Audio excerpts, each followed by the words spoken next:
أشهد أن لا إله إلا الله وحده لا شريك له وأشهد أن محمدًا عبده ورسوله أما بعد فأعوذ بالله من الشيطان الرجيم بسم الله الرحمن الرحيم.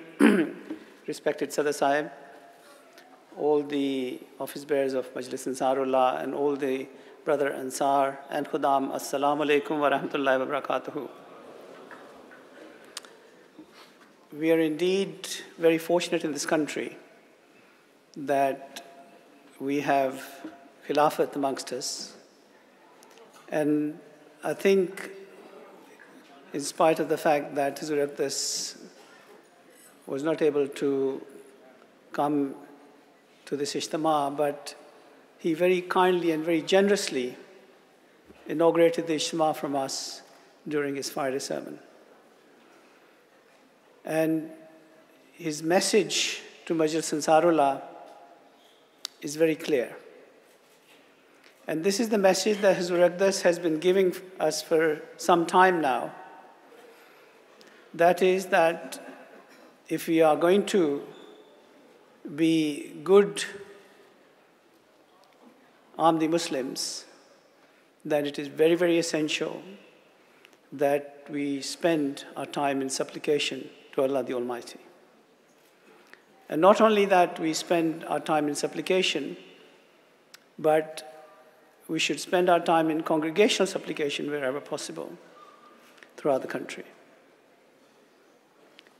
Now, by the grace of Allah, our Secretary Tarbiyat of the Jamaat makes a huge amount of effort to visit every Jamaat, every region, to try and encourage people in congregational prayers. And by the grace of Allah, we have started seeing some improvement. But I would say that so far we are still very far behind from the expectations of our beloved Hazur. Prayer is, as you heard Huzur Iqdas in the Friday sermon, saying that nobody, not even the prophets, are forgiven from even one prayer. And everyone who calls themselves a Muslim or an Ahmadi, it is obligatory upon them to make sure that they spend their time in supplication 5 times a day. Now, let's look at it in a bit more detail. It is about our mental attitude and being ready for supplication before we appear in front of Allah the Almighty. When we have to go and see a headmaster in a school, or a dignitary, or indeed we have to go and visit Hazrat Amir al-Mu'mineen Ayyad ibn Aziz, we spend a lot of time and effort in preparing for it. Those of you who have had mulaqat with Hazur, you spend your whole day preparing for that very short visit that you're going to have. And you psych yourself up and you wear your best clothes and you wear the best perfume and you make sure that you are going to be completely and truly ready to be in the presence of Hazrat Amir al-Mu'mineen. And yet, when we are prepared to go in the presence of a higher being, why is it that mentally we cannot come up to the same standard? Why is it that mentally we don't prepare ourselves in the same way? Why is it that, in spite of the fact that ablution is obligatory and preparation for the namaz is a very important part of that procedure, that we do not prepare in the same manner? Then you heard Huzur Iqdas mention that as the Promised Islam said that our victory is going to be through supplication to Allah. It's not through the sword, not through any other means. But the victory has to be through supplication.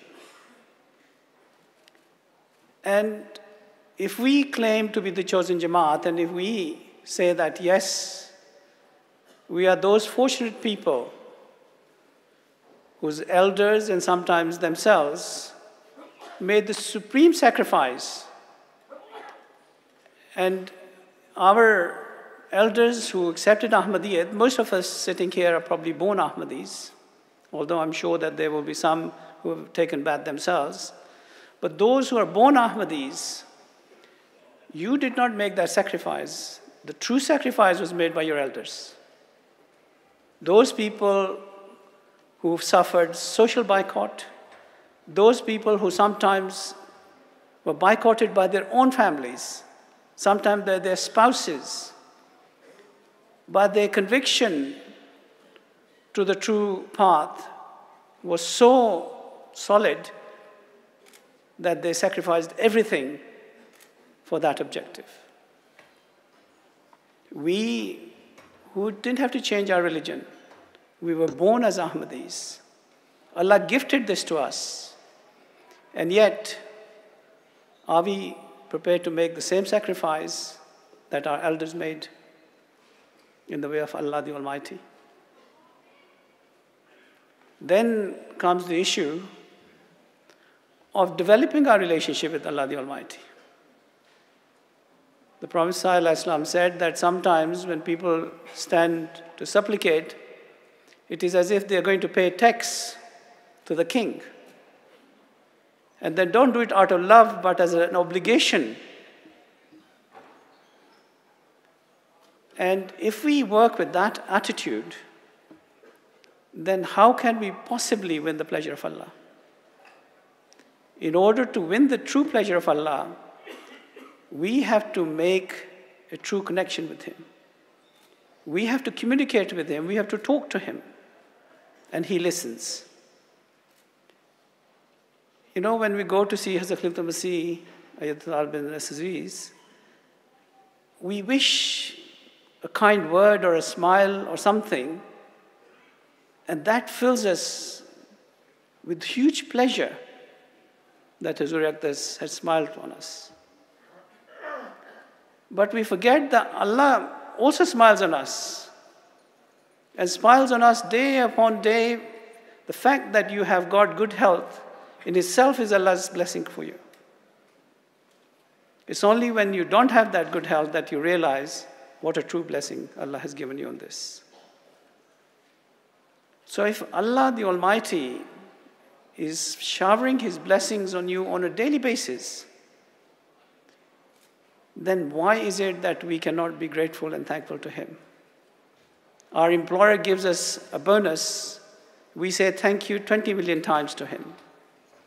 And yet, when Allah the Almighty is continuing to bless us in every aspect of our life, the fact that He gives you a decent and pious spouse, the fact that Allah blesses you with good, healthy children, the fact that Allah gives you all kinds of benefits, especially in these countries, Allah has blessed people. You don't have any issue with practicing your faith, as in certain countries, in Pakistan and other Middle Eastern countries, it's difficult to practice your faith freely. We don't have, in the Middle East, we cannot have mosques where we can go and pray. And yet, here in this country, where we have freedom of faith, freedom of religion, freedom of every aspect of our life, we fail to exercise that freedom. And the reason for that is that we too have got caught up in the life of materialism. We are running after material things rather than piety and winning the pleasure of Allah. And if we are not careful, then we will fall into the same trap as Christians in this country have fallen into, where they do not feel that they require anything from Allah the Almighty. And they only visit the church on high and holy days or to get married. And other than that, they have no connection with their church. But Allah has blessed us with Khilafat. The whole world is looking for Khilafat. We know all the Muslim Ummah are looking for Khilafat. They want to come under one patronage so that they can be saved during this very difficult period that we're going through. And yet, the true Khilafat has only been blessed with the Ahmadiyya Jamaat. Therefore, it becomes essential that if we want to win Allah's pleasure, and if we want to communicate with Allah, and we want to develop a relationship with Allah the Almighty, then we supplicate to Him 5 times a day. And doing supplication in congregation means that the angels descend on those congregations. You get many-fold blessings when you pray in congregation. And in this country, you have the benefit of going and praying behind Hazrat Amir al-Mu'mineen, Ayyad Talib Aziz. People come from around the world. I've known people who write to me and say, we want to come from Canada, America, Australia, and just spend a few days in the company of Hazrat Amir al-Mu'mineen so that we can pray behind him. They spend thousands of pounds to come here just for that one act of being praying behind their Khalifa. And here in the UK, where we have absolutely no restriction, then we are not doing our duty if we are not taking advantage of the situation. Now, there are a lot of benefits of the prayer. Anyway, we know that.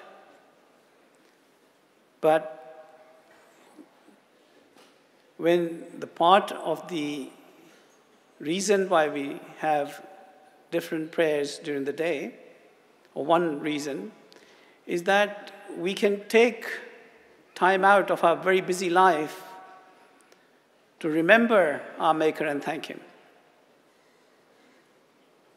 If we did not have that,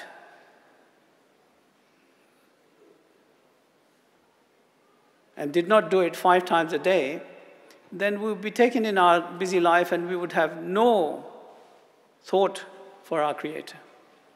So the constant break that we make allows us to think about Allah the Almighty. But then from that, when you supplicate to Him, and if you do it truly, remember that there are millions of people who supplicate to Him, but they don't necessarily win Allah's heart. I mean, the ISIS as well will claim that they pray 5 times a day, but they don't necessarily win Allah's heart, because with supplication you need piety, you need commitment, you need a clean and open heart. You need to make sure that you forgive everything and everyone when you go and supplicate in front of our Lord. But if we carry prejudice, we carry hate, we involve ourselves with deception, we involve ourselves with backbiting,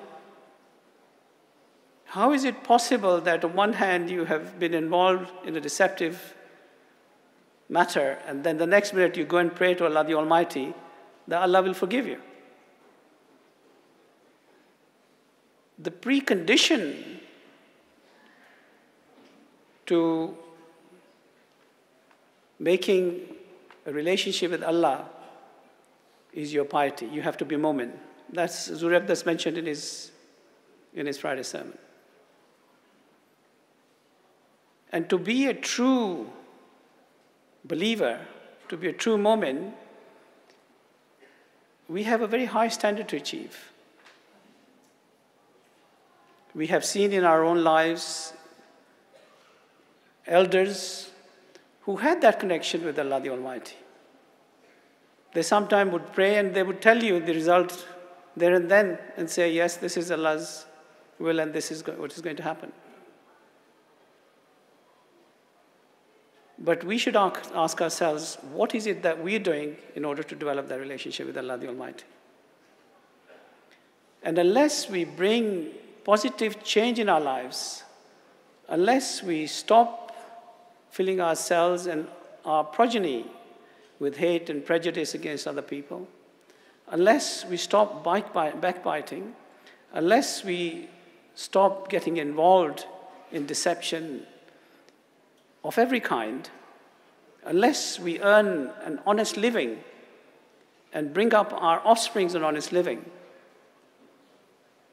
then we are not fulfilling that condition where we can develop our relationship with our God or with our Maker. So, from Sazu's Friday sermon, each and every one of us has to reflect, what change are we going to bring in our lives? How are we going to make a difference to us and our children so that we can truly win the pleasure of Allah? Remember that we are here for a very short time on this earth. Time will go by very quickly, especially now that we are in SAR. It means that we have very little time on this earth now. But Allah has still given us an opportunity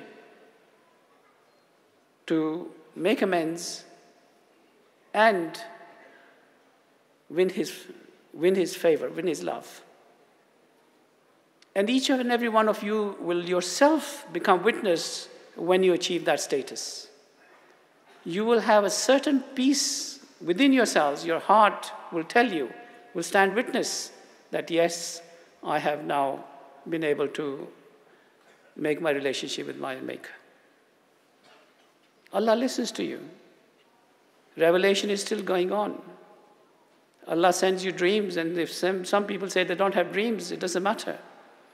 Because sometimes Allah will give contentment to your heart, and that will be the fulfillment of your prayer. He will tell you that yes, your prayer has been fulfilled.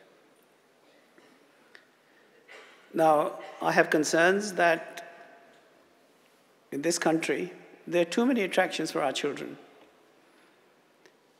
And unless we attach them to the mosque, and I've said this many times, when we were young, our parents, not only me, but parents of all the children, we lived in Africa, in Kenya, they made it a habit that every Maghrib and Isha prayer had to be at the mosque. And then, one of the things you keep hearing is about the generation gap. I'm telling you how our elders dealt with that generation gap.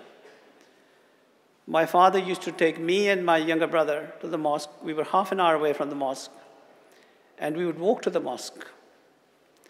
And during that half a mile walk, he would tell us stories. He'd narrate to us stories of prophets. And there'd be a Tarbiti angle at it. And look at, so many things were happening during that period. One, we were bonding with our father. Two, we were getting exercise because we were walking. And three, he was able to do our tarbiyat during that period exclusively because we had nothing else to do. There were no distractions. And then when we came to the mosque during Maghrib and Isha prayers, one of the parents would call all the children together and once again sit with them and involve them in other discussions relating to their tarbiyat. Now we've lost that.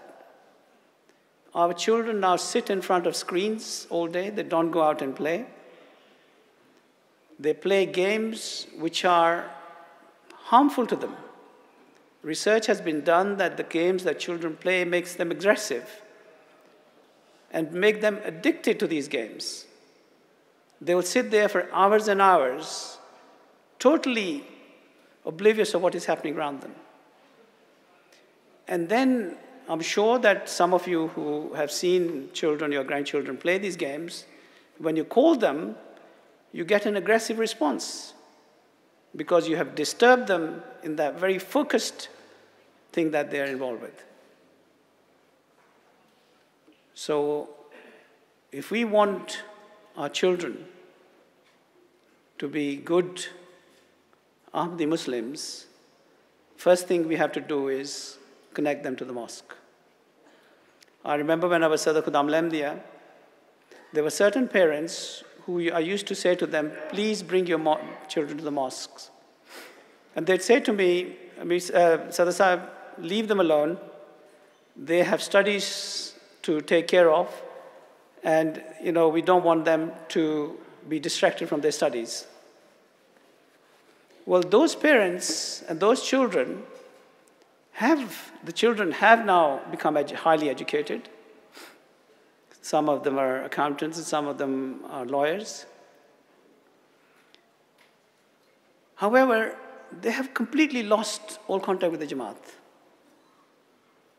They have no association with the Jamaat, they have no association with Nizam, they have no idea what an Amir is, what an Imam is. And they now have made a separate life for themselves away from the Jamaat. They've got married outside, they have children who have nothing to do with Ahmadiyyat. And the parents are now coming to me and saying to me, please Amir Sahib, help us because we have lost these children. It's too late, can't do anything now. So unless we from a very early age involve our children,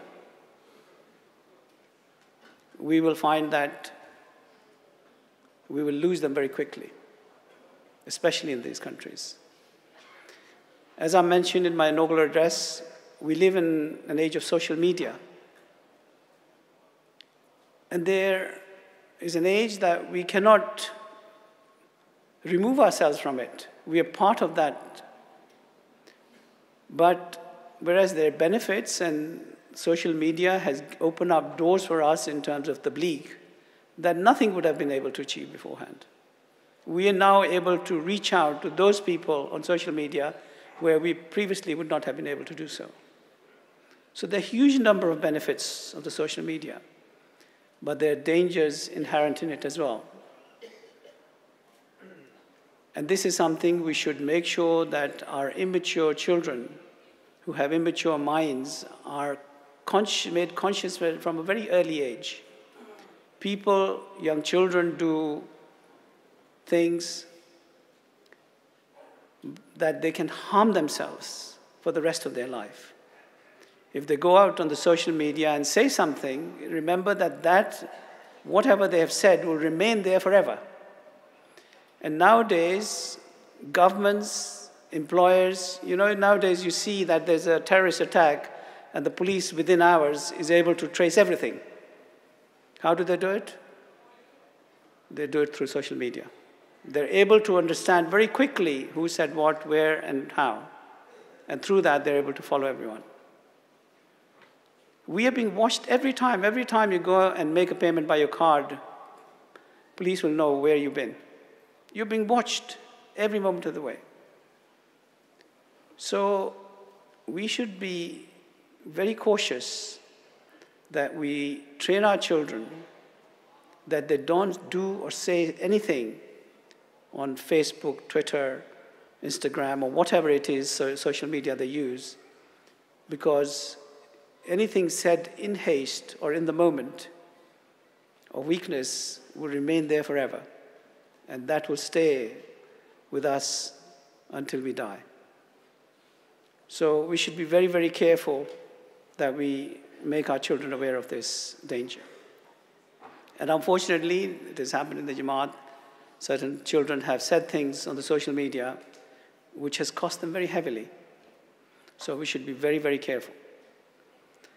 Then the other thing that I'm concerned about is that by the grace of Allah, it's not a major problem, but it is a problem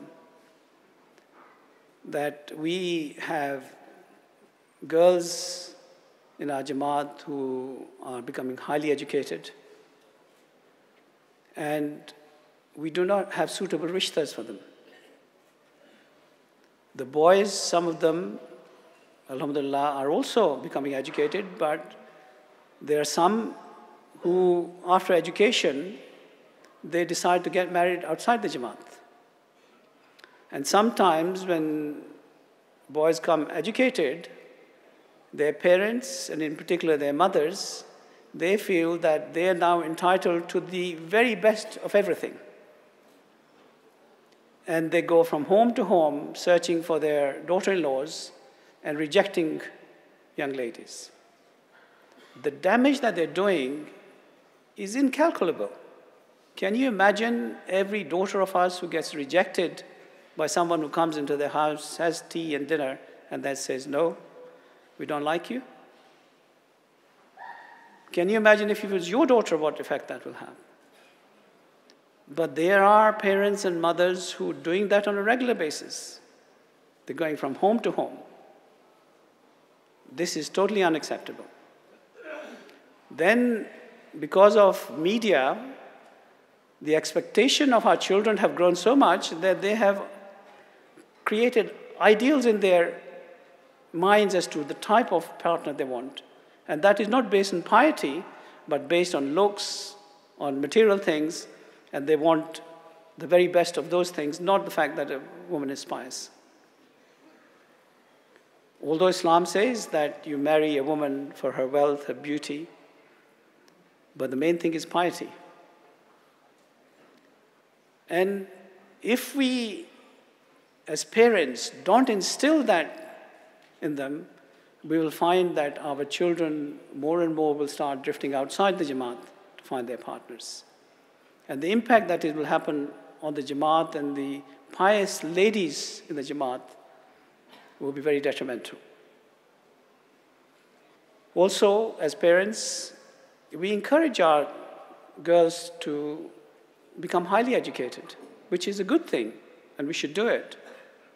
But the same effort always isn't made with the boys. I'm not saying across the board, I'm not trying to generalize here, but I'm saying that there is an element where they said, all right, the boy will be all right, even if he will find a suitable match, it's no problem. But the thing is that if, as a Jamaat, as a community, we want to be the very best in piety, then we have to bring our offsprings in that way.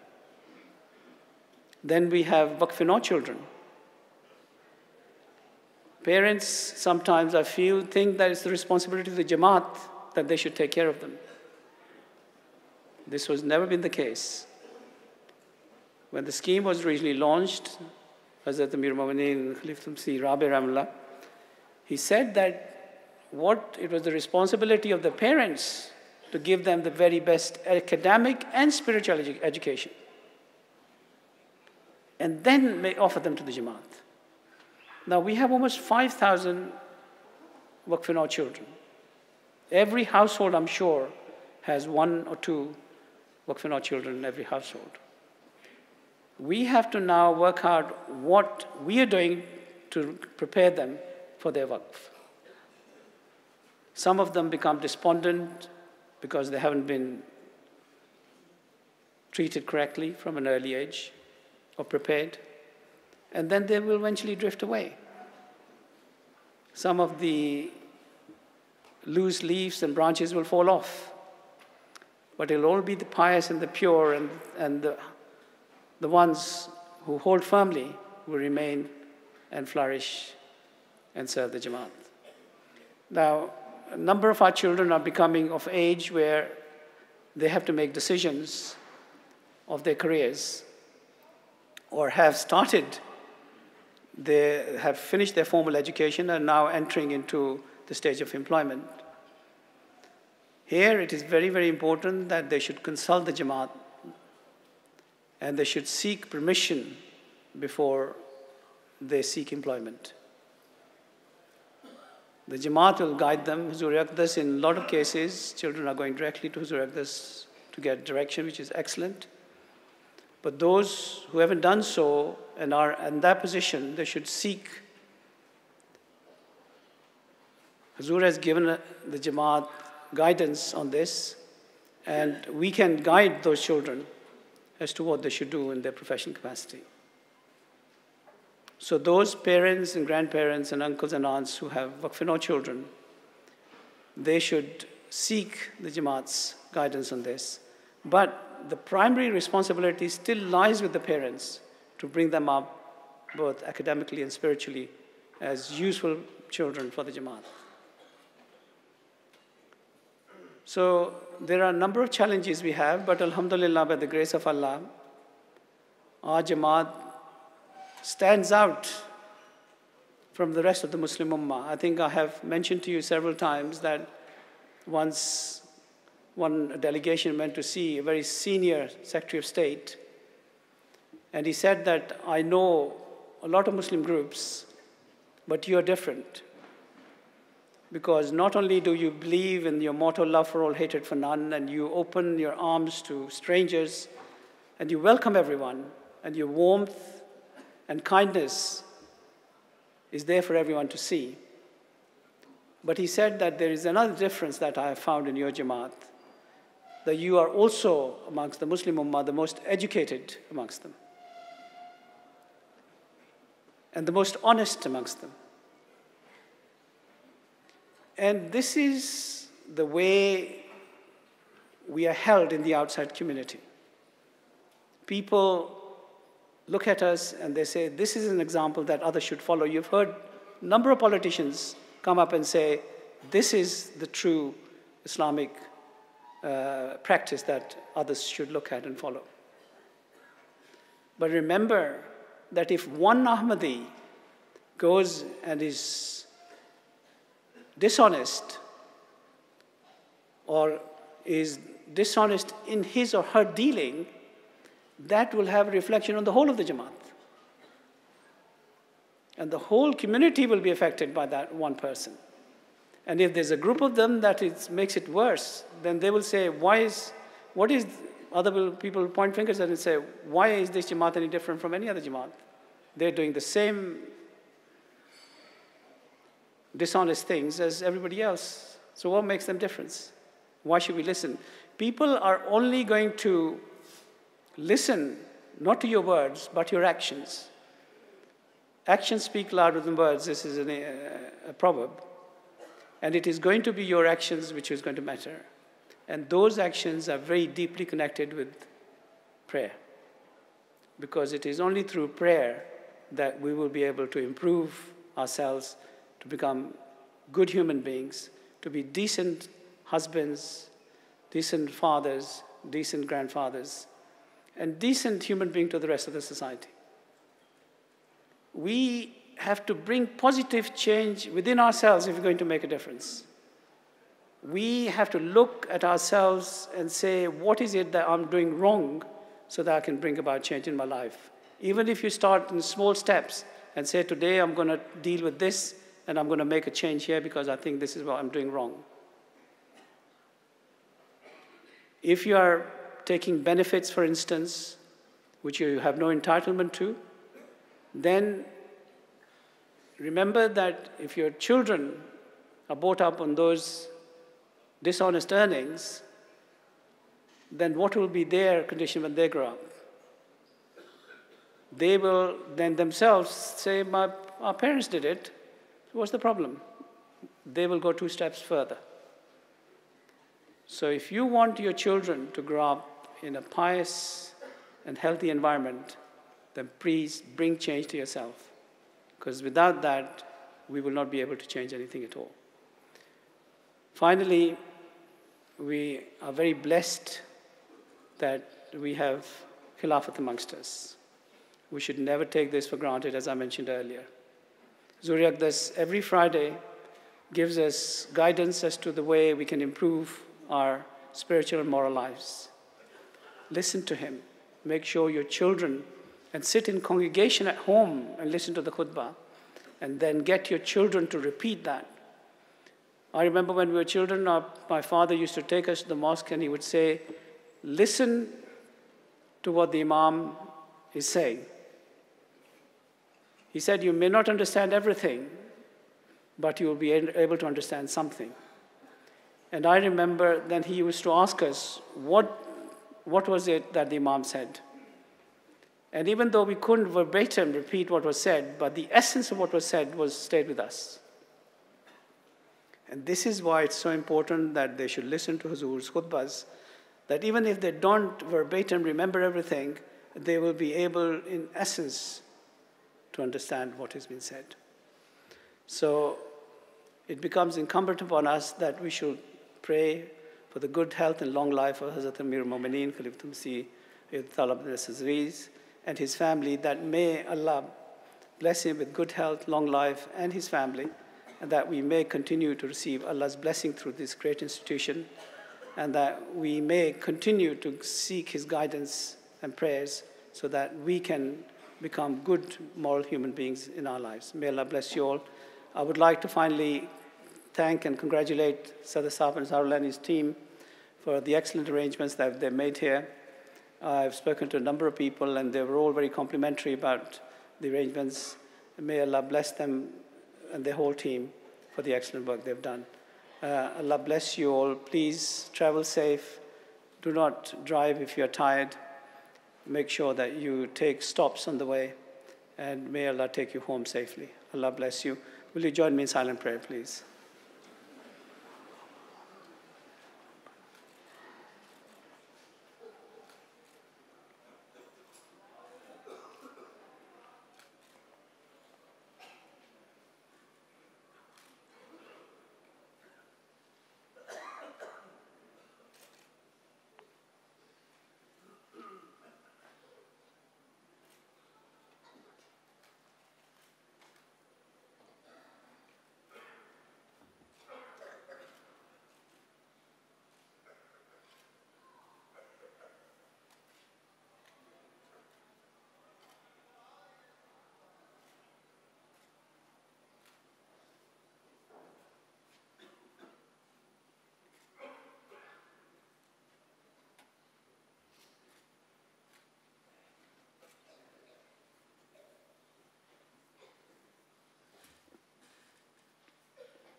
Ameen.